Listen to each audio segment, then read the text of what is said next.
Want to have your very own free-range egg farming business?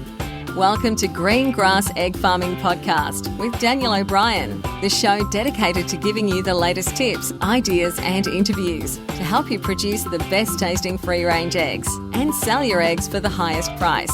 And here's your host, Daniel O'Brien. Daniel O'Brien here. Welcome back to greengrasseggfarming.com. My special guest today is Mitzy. Welcome to the call. Hello, Daniel. How are you? Very well. I think we're going to have some fun today. I've known Lou for a while now, and what can I say? You are a funny man, so if nothing else, we're just going to have a lot of fun. And I was going to be serious today. Oh, righto. Okay. Today, I just want to talk about your farm. Like, you've got a couple of chicken caravans and you've got a bed and breakfast and that. But just start by telling me, where's your farm located and what size is your farm? Yeah, we're located in West Gippsland, a little town called Fermina South, which is at the base of the Mount Bauble foothills. And we're just below the snow line, so it's an unusual property with regards to where we actually are. Most farms tend to be on the flats. We're very hilly and very cold, very wet. On 150 acres, where 120 acres is all bush, natural bush, and the 30 acres is where we farm with the two chicken caravans. Yeah, right. Yeah, I do remember when I was down there, as you said, it's wet and cold. That is my memory of your farm. I think I spent one day, one night there, and I packed snow gear, not because I was going to the snow, but I know that West Gippsland or the whole Gippsland region can get cold, and it was cold and windy and wet. So It was. Yeah, wet day. So it's like today. Okay, righto. What's your current temperature there at the moment? It's about 5 degrees, and since last night we've had about 42 mil of rain. Yeah, righto. And for those of you listening to this recording, we're recording this in about mid-June, so you would expect it to be cold. Yeah. So on your farm, you've also got a bed and breakfast. There's some like cabins, are they, that you built? Is that right? That's right. We've got 3 cabins which cater for basically the snow guests who go up to Mount Bauble. And I built those myself a few years ago, and they've been running quite smoothly. And I can assure you, a lot of the guests with their kids, they love looking at the chickens when they come up. They find it extremely fascinating, so it's great. Yeah, okay. And how long ago did you get your first flock of chickens? First flock arrived on the 19th of August last year. Okay. And they're still with us. And our second flock arrived on Anzac Day this year. So they're only young pullets, but they're laying extremely well also. So it's great. We're getting an average of about 850 to 900 eggs a day. Yep. Okay. Yeah, that's very good out of 900 chooks. So you got 900 all up? 900 all up. Oh, it might be a few less because we've had a few losses to eagles, but around about 886, I think, to be exact. Yeah, okay. So other than eagles, like being up, like you said, there's a lot of scrub, like bush on your land. Like, what other predators are sort of looming around? Well, obviously foxes are always a concern. But prior to the chicken caravans arriving and the chooks arriving, we actually went through about a month's worth of work eradicating foxes and the burrows. Okay. And I find I don't have Merima dogs. I have alpacas, and they tend to do a fantastic job keeping the foxes at bay. Yeah. We've had some issues with wild dogs, but they've been eradicated also. I know it's a horrible thing to say, but you've got to get rid of them. Yeah, yeah. My main predator is eagles, and there's nothing you can do about that. I call it a bush tax. A bush taxed. Yeah, okay. But I've tried some numerous things to get rid of the eagles or try to stop them. Even mirror balls hanging on top of the caravans, but no avail. They basically can get down there. I've actually introduced roosters now. Okay. And how's that worked? I know that's something we've been talking about in the forum lately, adding roosters to the flock. That's right. Well, these roosters have been caponized. In other words, they've been sterilised. Okay. And the other day when the eagle did fly over, the roosters had only been in there for 2 weeks. They did a big shriek. All the chickens went under the caravan or in the caravan. and the roosters sat on top of the feeder box, looking really proud and making their sort of alarm call. So they were ready to forfeit themselves rather than the chickens. So I'd rather lose a rooster than the chook. So tell me, something you just said, the roosters are sterile, is that right? That's correct, yes. How did you go about that? A vet organises that for you.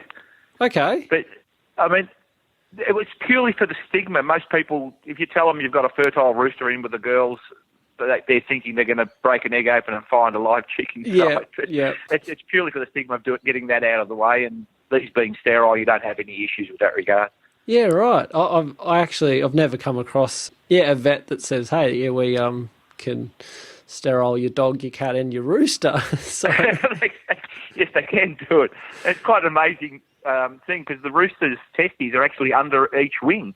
Would you believe? Yeah, right. Okay. Which is quite unusual. Yeah, so he still struts around like a rooster and thinks he's a rooster. He struts around and he does his business as he should, and it looks after the girls. So they're good watchdogs in a sense, or watch roosters. Yeah, right. No, it'd be interesting to hear how that goes, because I know it is very new, something we have been talking about in the forum. Yep. Another farmer has used roosters to keep eagles at bay with quite a bit of success. So yeah, seems to work. Yeah, great. So, of your land, you're up on the hill there. You got 30 acres of cleared pasture. Is that right? That's correct, Daniel. Yeah. And then you just sell graze your chickens around that area. Yep. I mean, because it's hilly, and I mean the advantage of the chicken caravan, of course, the nest boxes can be aligned inside. So I tend to run across the bottom of the hill.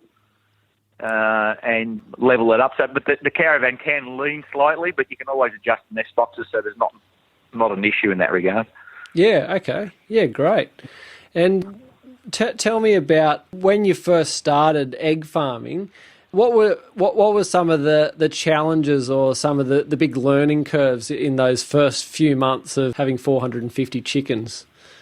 Oh, I mean, I've had chickens most of my life with my parents being of Greek heritage, and we've always got chickens, we've always got a veggie garden, but getting 450 chickens in one head, it was a bit of a struggle because they don't leave you alone, number one, and it was sort of a bit daunting. Yeah. And when they started to go on the lay, it was always, they'd be laying in an unusual spot, so you're out there collecting eggs continuously. So it's a bit of a challenge in that regard, but once you get used to it, it's fine, And some of them would sleep under the caravan on their first night out, which means you have to collect 100 or so chickens and put them back in again. So it only lasts 2 or 3 days, and after that, they just settle in and they know to go in every night. Yeah. No, I've found the same. I remember those first few nights. What is going on? Why won't you go in?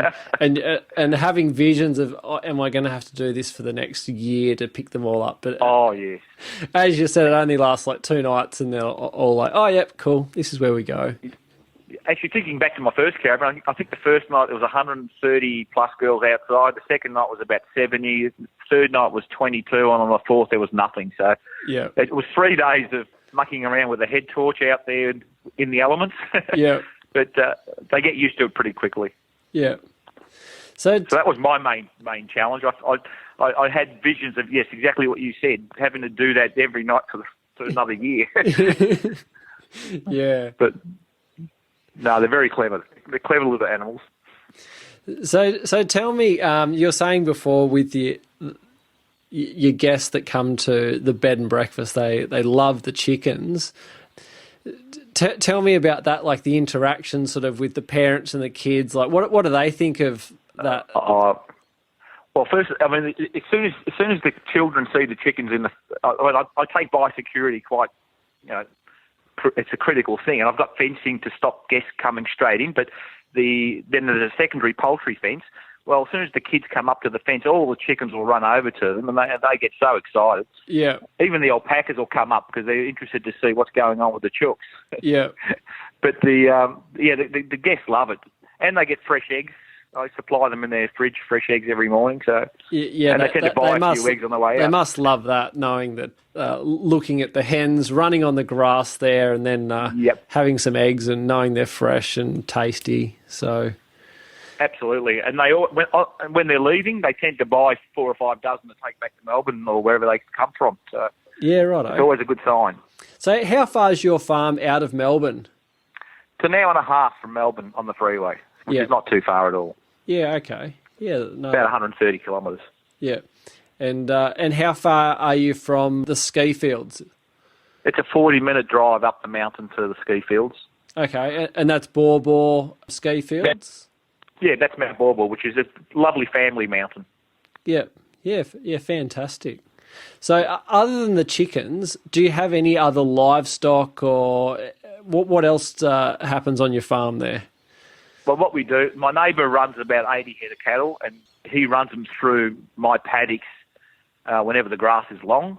Okay. And then a fortnight or so, we sort of fence off areas for the cattle to run through, and then a fortnight later, we run the chickens over it. And they love going through all the old cow paddies and digging all them up, which is great because it saves me harrowing the paddock. Yeah. They do it for me. No, it's great, the disturbance they do, and yes, spread them out so they're not all in one spot. So Yep. And what have you found with the pasture? So you're coming up to almost a year now of having chickens. Have you noticed a difference in the pasture from when before the chickens were there till now? Absolutely. Everywhere the chickens have been fenced off, you can just see the square 50 by 50 area, which is a dark green grass, which is fantastic. Under the caravans takes a little bit longer to recover, but since I've had the chickens since August, they've rotated the paddock now once in 7 months, so it's plenty of time for the paddock to recover, and it looks fantastic. Yeah. No fertiliser needed or anything, so it's just great. Yeah, that's fantastic. Good to hear. So saves. I mean, the farmer next door, he was putting chicken manure on his paddocks, and I think he went through 180 cubic metres of manure. So he's tempted for me to run my caravans across his paddocks too now. Yeah, wow. So might be some potential for a few more caravans later on. But yeah, everybody can see the benefit, and it's fantastic. You get the benefit of selling the eggs, and you get the benefits of great pasture. Yeah, that's fantastic. Yep. Yeah, so tell me about where you market your eggs. Where do you sell your eggs to, Lou? Well, we're a collective between myself and 2 other farms. So we wholesale all our eggs, and they've got markets in Melbourne, which is a lot of the high-end restaurants and cafes. And so I'm doing it on a wholesale level, but between the 3 farms, I think we're producing over 4,000 eggs a day, so it's fantastic. And we just can't, the demand is so great, we just can't make enough. Yeah, wow. Yeah, that's really Always good. looking at other farmers who are interested in setting up as part of the collective, because it'd be great. Yeah. And most of those eggs, they're just to Melbourne? Most of it's to Melbourne, yeah. Yeah. Yeah, okay. So they get delivered to Melbourne every Thursday. Yeah, fantastic. Yeah. Oh, that's good.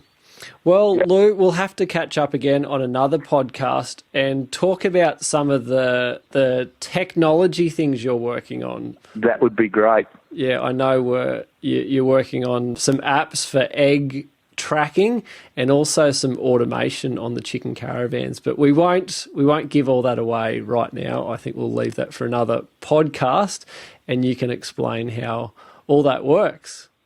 Absolutely. It'll be my pleasure. Well, thank you so much for your time today, Lou, and we will talk soon. Thank you, Daniel. Take care. Will do. Thanks for joining us on Green Grass Egg Farming Podcast. For transcripts and other free resources, please go to greengrasseggfarming.com.